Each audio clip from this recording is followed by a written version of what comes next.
जैसे कि आज हमारा जो टॉपिक है वो है आत्मा। तो बड़ा ही इंटरेस्टिंग टॉपिक है और पढ़ने में भी मज़ा आएगा और हर एग्ज़ाम में पूछा जाता है ना? आत्मा से रिलेटेड 5 नंबर का तो एक टिप्पणी पूछ ही ली जाती है। आत्मा और मन आयुर्वेद का सबसे फ़ेवरेट टॉपिक है, क्योंकि आयुर्वेद का जब आप ट्रीटमेंट भी करोगे ना, तो आप अपनी डॉक्टर ना आत्मा को शुद्धिकरण करके तब ट्रीटमेंट देगा, ठीक है? और पेशेंट की भी आत्मा शुद्ध ही होगी, है ना? ध्यान रखेंगे, क्योंकि यहाँ पर जब तक हम आयुर्वेद में विश्वास नहीं रखेंगे ना, तब तक वो ट्रीटमेंट हमको लगेगा ही नहीं। जिस दिन हमने आयुर्वेद में पूर्ण विश्वास कर लिया, तब वो ट्रीटमेंट हमको अच्छे से मतलब सूट होने लगता है। अगर हम उसमें बुराइयाँ देखेंगे, तो हमें वो कभी भी सूट ही नहीं करेगा, ठीक है? चलो, अभी यहाँ देखें कि जैसे परिचय बताया गया है, तो कहते हैं सिंपल तौर पे एक लैंग्वेज आती है कि आस्तिक दर्शनों की तरह आयुर्वेद ने भी आत्मा के अस्तित्व को स्वीकार किया। तो सबसे पहला पॉइंट है आपका कि जिस तरीके से आपने आस्तिक दर्शन में पढ़ा था कि आत्मा क्या होती है, ठीक है? तो उसी प्रकार से आयुर्वेद में भी आत्मा के बारे में बहुत अच्छे से वर्णन कर रखा है। बेटा माइक बंद करें सभी लोग। फिर कहा गया है कि चिकित्सा केवल चेतन शरीर की होती है। ध्यान रखेंगे कि जब भी कभी भी आप लोग चिकित्सा करते हो, ट्रीटमेंट करते हो, तो हमेशा चेतन शरीर की करोगे, है ना? जिसमें चेतना ही नहीं है, तो ऐसे शरीर की, मृत शरीर की क्या ट्रीटमेंट करोगे? ये नहीं करते हो, ठीक? फिर कहा जाता है कि चेतना आत्मा के कारण होती है। ध्यान रखेंगे, व्यक्ति में जो चेतना होती है वो आत्मा के कारण होती है, और चेतना चली गई तो समझ जाना कि वो उस मतलब कि वो एक तरीके से पंच महाभूत का एक शरीर रखा हुआ है और कुछ नहीं, उसका कोई ट्रीटमेंट नहीं करना है। जिसमें चेतना होगी केवल उसी का ही ट्रीटमेंट करना है। फिर कहा गया है कि आत्मा के अस्तित्व को प्रमाणित करने के लिए निम्न युक्तियां दी जा सकती हैं। कह रहा है कि देखो, जिस किसी को कंफर्म नहीं हो रहा है ना, डाउट हो रहा है कि आत्मा होती है कि नहीं होती है, तो उसके लिए बहुत सारे यहाँ पर पॉइंट दिए गए हैं। आप लोग देख लीजिए कि आत्मा होती है कि नहीं होती। पहला पॉइंट है कि नवजात शिशु जब पैदा होता है तो रोता है, और पश्चात कभी-कभी हँसता भी है। आप लोगों ने देखा होगा, छोटा सा बच्चा पैदा हुआ नवजात तो स्माइल भी पास करता है। तो कहा गया है कि उसके पूर्व अनुभव की प्रतीति होती है, अर्थात उसे ना तो माँ ने सिखाया है, ना बाप ने सिखाया, किसी ने नहीं सिखाया, ना डॉक्टर ने सिखाया, ना नर्स ने सिखाया, लेकिन वो हंस रहा है, वो रो रहा है, किस वजह से? ये उसके पूर्व जन्म में उसको आता है, तभी वो कर रहा है, अन्यथा वो करेगा ही नहीं, ठीक है? तो इससे क्या होता है? इससे पता चलता है कि कहीं न कहीं आत्मा का अस्तित्व है। फिर कहा गया है कि गुण सदा अपने आधार के साथ रहता है। ध्यान रखेंगे इस चीज को कि गुण हमेशा सदा मतलब अपने आधार के साथ रहता है। तो चैतन्य नामक गुण, ध्यान रखेंगे, चैतन्य एक गुण है, आप सभी को याद रखना है। तो चैतन्य नामक गुण का आधार क्या है? शरीर है। बिना गुण के कोई मतलब सॉरी बिना आधार के किसी भी गुण की कोई वैल्यू नहीं होती है, आपको सभी को पता है। जैसे आम है, आम का गुण क्या है भाई? कि स्वाद में खट्टा होता है, मीठा होता है, तो ये सभी गुण है। अगर उसमें मतलब कि आम को हटा दिया जाए और खट्टा मीठा बस बोले आए, ठीक है, तो मतलब बिना द्रव्य के गुण की कोई वैल्यू नहीं होती है। अकेला गुण कुछ नहीं कर सकता है, ध्यान रखेंगे। तो उसी प्रकार से चैतन्य गुण है, कह रहा है कि मतलब अकेला चैतन्य कुछ नहीं कर सकता है, ये शरीर के साथ ही रहता है। फिर कहा गया कि इंद्रिय या मन नहीं हो सकते हैं। ध्यान रखेंगे, इंद्रिय या मन नहीं हो सकते हैं, अतः आत्मा नामक आधार का स्वीकार करना पड़ता है। तो ये कह रहा है कि जो चैतन्य गुण है वो शरीर में रहता है, ठीक है, शरीर उसका आधार है, ठीक। फिर कह रहा है हम ये नहीं कह सकते जो चेतन है वो इंद्रिय या मतलब चैतन्य ही एक गुण है जो कि शरीर में रहता है, ठीक है। ये उसके लिए एक अपोजिट पॉइंट दे रहे हैं कि इंद्रिय या मन नहीं हो सकता, केवल चेतन ही होगा, ठीक है। फिर कहा जाता है कि अतः आत्मा नामक आधार का स्वीकार करना पड़ता है। तो ये कह रहा है कि इससे ये प्रतीत होती है कि शरीर में कहीं ना कहीं आत्मा है, ठीक। और जो चैतन्य रूपी गुण है वो आत्मा रूपी आधार में रहता है। किसमें रहता है? आत्मा रूपी में रहता है। तो देखो थोड़ी सी टफ लैंग्वेज है, आप बस इतना याद रखेंगे कि चेतन नामक एक गुण होता है जो कि शरीर में रहता है। ठीक है, बस इतना सा बताना है। फिर यहाँ पर नेक्स्ट देखेंगे कि किसी कार्य को करने के लिए प्रयत्न की आवश्यकता होती है। Is very very important. आप सभी लोग जानते हैं, कोई भी आप कार्य करते हो तो आप पहले क्या करते हो? प्रयत्न करते हो। ठीक है, यह प्रयत्न आत्मा द्वारा होता है, ध्यान रखेंगे। कभी भी कोई आपको डिग्री करनी है, कोई भी बिजनेस स्टार्ट करना है, तो पहले प्रयत्न किया जाता है। तो ये किसके द्वारा किया जाता है? ये हमेशा आत्मा के द्वारा किया जाता है।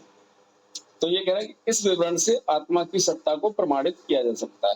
तो इतने सारे पैरामीटर इनके द्वारा आप आत्मा को प्रमाणित कर सकते हो कि आत्मा होती है। फिर कहा गया आत्मा शब्द की व्युत्पत्ति, वेरी वेरी इंपॉर्टेंट। आप सभी लोग यहाँ पर याद रखेंगे कि अत सात्य अत्य गमने धातु सत्य अभ्याम मनने मनिनो इति, अर्थात कह रहा है कि मनिण से आत्मा शब्द बना हुआ है। तो ये शब्द याद रखें, कौन सा? मनिण, जिसका अर्थ होता है निरंतर गति करना। अर्थात आप सभी लोग जानते हो ये वर्ड आप लोग को निरंतर गति वाला काल में भी मिलेगा।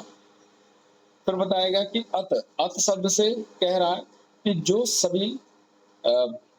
सभी को व्याप्त करता हो। ठीक, तो उसे हम अत कहते हैं। अत का मतलब होता है जो निरंतर गति करता है। तो ये अलग से पॉइंट ऑब्जेक्टिव में पूछ लेगा कि अत क्या होता है, अब क्या होता है। तो आपको बताना कि अत क्या है? जो सभी को व्याप्त करता है, या आप इस तरीके से याद रखें, जो सभी में व्याप्त करता है। और नेक्स्ट हम लोग देखेंगे कि आत्मा के पर्याय, इज वेरी वेरी इंपोर्टेंट। एक पॉइंट और है कि अतिथि संकल्यम व्योपन्नति इति आत्मा, अर्थात कहा गया है कि जो संपूर्ण शरीर को या विश्व को व्याप्त करता है उसे हम क्या कहते हैं? आत्मा कहते हैं। या आप ऐसे याद रख लो कि जो संपूर्ण विश्व में या संपूर्ण शरीर में निवास करता है उसे क्या कहते हो? आत्मा ही तो कहते हो। पूरा विश्व देख लेना, आपको आत्मा मिल जाएगी। ठीक, फिर कहा गया कि आत्मा शब्द के पर्याय, इज वेरी वेरी इंपॉर्टेंट। यहाँ पर अक्सर ये पूछा जाता है कि क्षेत्र क्या होता है? शरीर होता है। क्षेत्रज्ञ क्या होता है? आत्मा होती है। ये एनाटॉमी का क्वेश्चन आपसे पूछ लिया जाएगा। पुरुष भी आत्मा के लिए वर्ड यूज किया गया। यह भी आत्मा के लिए भी कहा जाता है। ये तीनों काफी इंपॉर्टेंट है, पूछ लिए जाते हैं। फिर आपको बताना है कि जीव है, चेतना है, धातु है, देखिए शरीर है, निर्विकार है, निर्गुण है, वसी है, करता है, तथा सच्चिदानंद रूप है, तथा ईश्वर है, और रस्यता है, श्रोता है, घ्राता है, साक्षी है ना।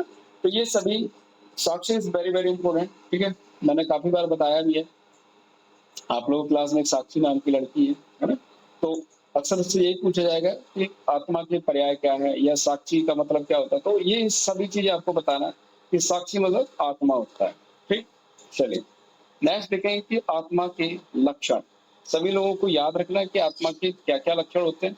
तो बताया गया है कि ज्ञान अधिकरण आत्मा, इज वेरी वेरी इंपॉर्टेंट। आपको बस इतना से श्लोक याद रखना है कि ज्ञान अधिकरण आत्मा, अर्थात जो ज्ञान का अधिकार रखती है उसे हम आत्मा कहते हैं। ठीक है, आपके शरीर में जब आप व्यक्ति मर जाता है, मरने के बाद दूसरी जगह जन्म लेता है, तो मेरे ख्याल से आत्मा ही एक होता है जिसे नॉलेज रहता है कि हाँ मैंने पूर्व जन्म में ये किया था। और आपका ब्रेन तो जाता नहीं है क्योंकि ये तो सब जल के राख हो जाते हैं। तो आत्मा ही ज्ञान अधिकरण होता है। ठीक, फिर बताया गया है कि ज्ञान के अधिकरण या आश्रय को ही आत्मा कहते हैं। कि ज्ञान का अधिकरण काल आदि भी हो सकते हैं, ध्यान रखें, काल आदि भी हो सकते हैं। अतः आत्मा का लक्षण समवाय संबंध में ज्ञान अधिकरण आत्मा ऐसा करना चाहिए, समवाय संबंध से। ठीक है, इज वेरी वेरी इंपॉर्टेंट। समवाय संबंध का मतलब क्या होता है? तो ध्यान रखेंगे जैसे कि अग्नि है, अग्नि में जो उष्णता होती है, जो गर्माहट होती है, वो क्या है? समवाय संबंध से जुड़ी हुई है। बर्फ है तो बर्फ में जो ठंडक जो रहता है तो वो समवाय संबंध से जुड़ा हुआ रहता है। ठीक है, अगर अग्नि से उसकी उष्णता को तुम अलग कर सकते हो तो बहुत बड़ी बात है। मेरे ख्याल से नहीं हो सकता है संबंध, मतलब ये वाला जो संबंध है, समवाय संबंध, ये एक दूसरे से अलग हो ही नहीं सकता है। तो उसी प्रकार से मतलब कि ज्ञान वाला जो संबंध है आत्मा के साथ, वो समवाय संबंध से जुड़ा हुआ है।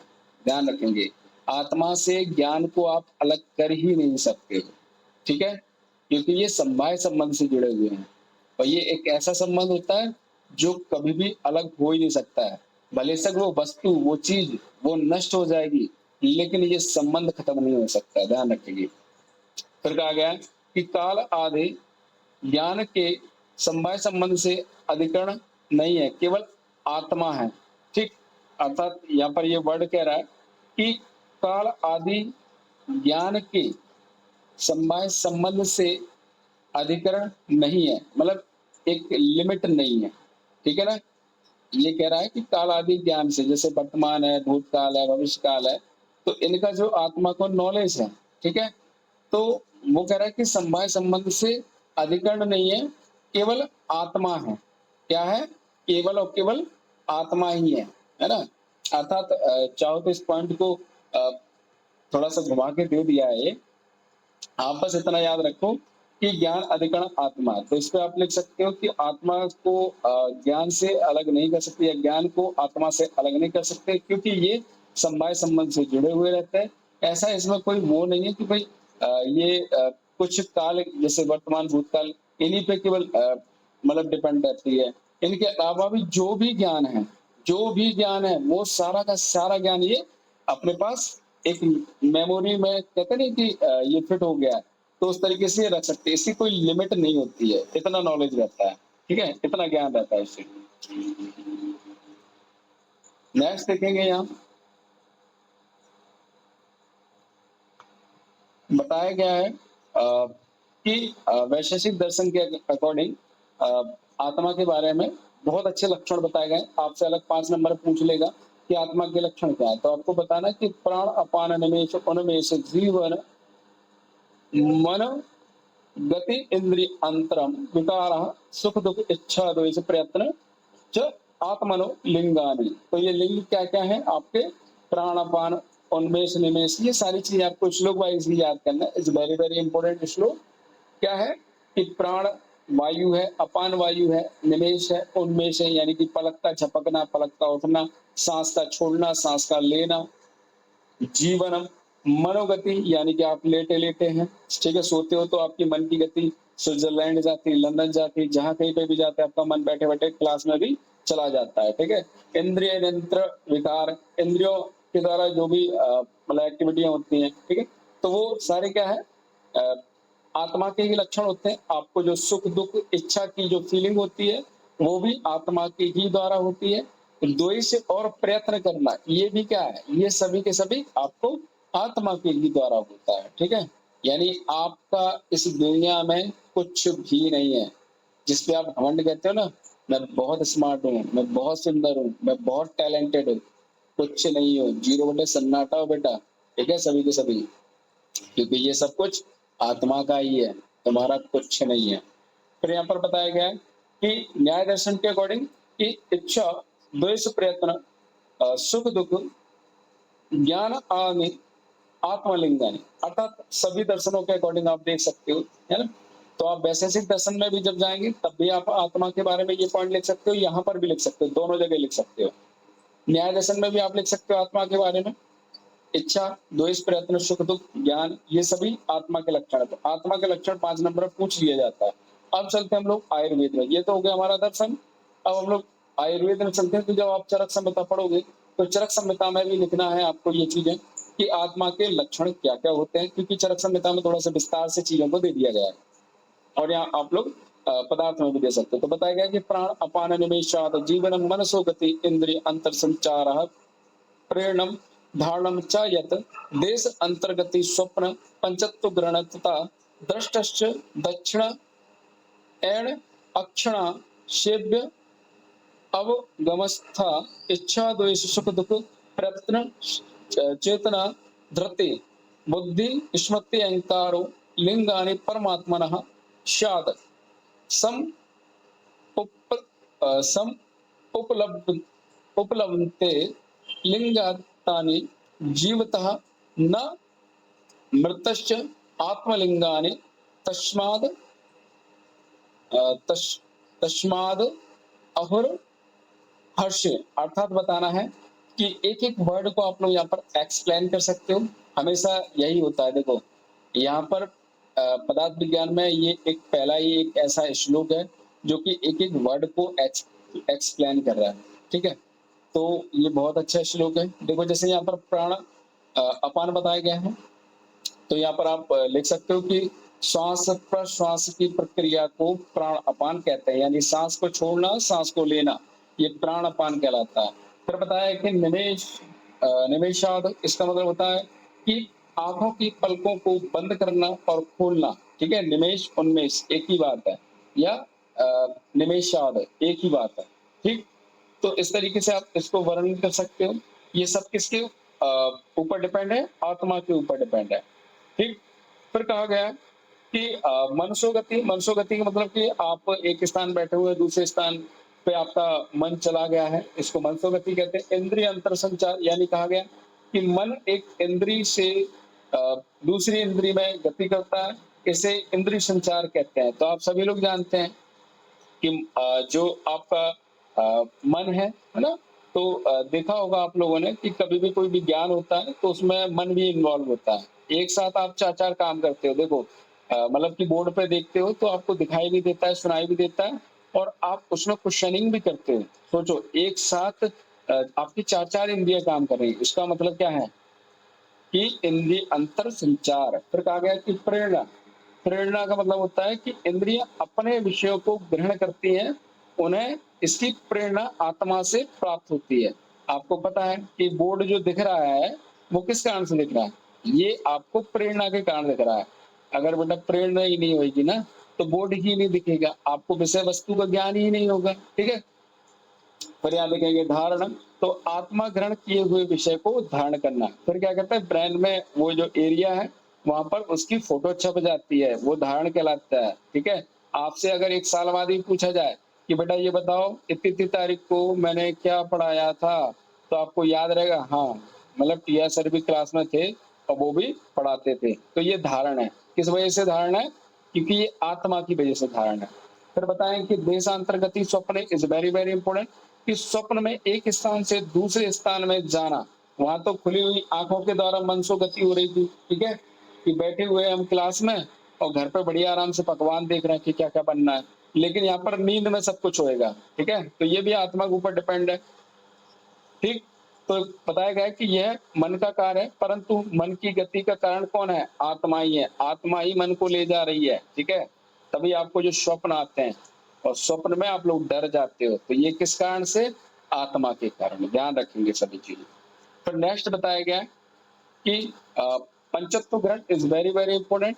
कहा गया है कि मृत्यु का अर्थ ही पंचत्व का ग्रहण है, यानी कि मृत्यु जो होती है वो आत्मा के कारण ही होती है और आप पंच महाभूत में मिल जाते हो। तो किस कारण से? अ, आत्मा के कारण। फिर बताया कि दृष्टस्य दक्षिणे दक्षिणेन अक्षणों सेव्य सेव्यन अवगमस्ता, अर्थात बताया है कि अक्षणे का मतलब होता है ये दक्षिण एन अक्षणा। अक्षणा का मतलब होता है कि अक्षी यानी आंख। तो दक्षिण नेत्र से जो विषय देखा गया है उसी का ज्ञान मतलब कि वाम नेत्र से होना भी आत्मा का लक्षण है। देख लेना आप लोग कि मतलब मुझे नहीं लगता कि आप लोगों को लेफ्ट से कुछ और दिखता हो, राइट से कुछ और दिखता हो, ऐसा नहीं होता है ना? हालांकि आप लोग अगर जो लेफ्ट से देखते हो वही राइट से दिखाई देगा, ठीक है? तो दोनों आपके पास दो दो आंखें हैं, आप लोग दोनों लेफ्ट राइट चीजों को नहीं देख सकते हो, ठीक है? कभी भी ट्राई कर लेना। ये मेरे ख्याल से पंछियों में होता होगा, ठीक है? बट हम में तो नहीं होता है। क्या पता, उनसे मैंने पूछा भी नहीं पंछियों से कि उनको लेफ्ट और राइट का अलग से दिखता है कि नहीं दिखता है, ठीक है? तो जब यहाँ पर आचार्य कह रहे हैं तो इसका मतलब सभी पे ये नियम लागू होता है कि अगर भाई आप लेफ्ट को देखते हो, है ना? तो लेफ्ट आंख से देखते हो तो आपको राइट से भी वही दिखाई देगा।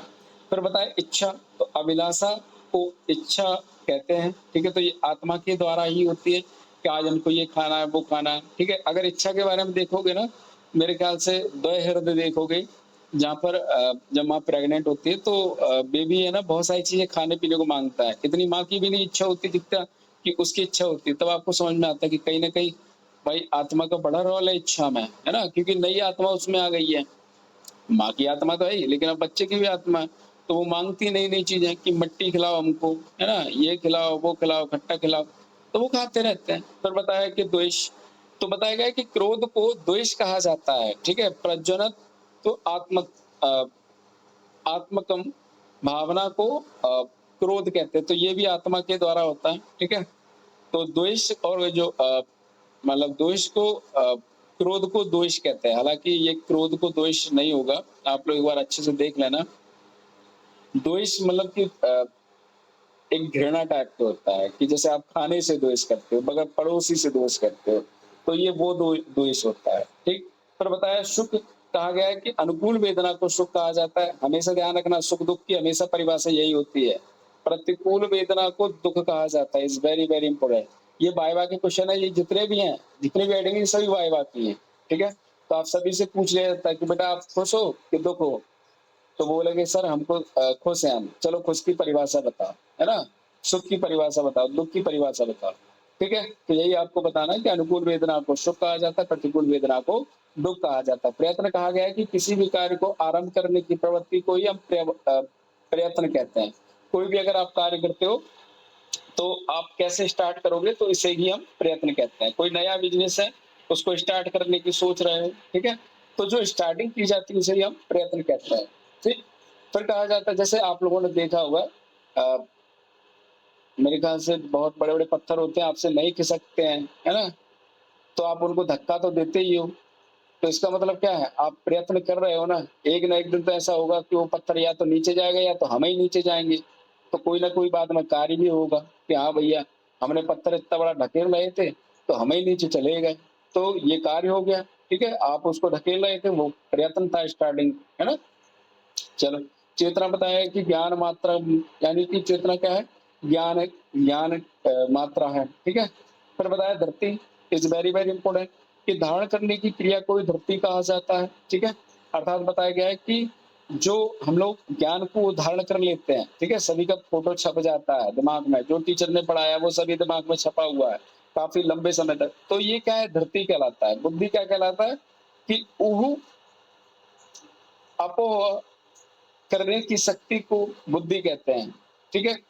तो जो आप लोग देखा होगा आप लोगों ने कि क्विकली आंसर देना, ठीक है? ये बुद्धि होता है, ये बुद्धि होता है, क्योंकि बुद्धि आपकी 5 प्रकार की होती है। आप लोग देखोगे पंचेंद्रिय में, वहाँ पर बुद्धि आपको नज़र आ जाएगी, ठीक है? घ्राण बुद्धि, चक्षु बुद्धि, है ना? तो ये बुद्धियाँ हैं। तो ओके, आकाश में मैं फ़ास्ट पढ़ा रहा हूँ क्या?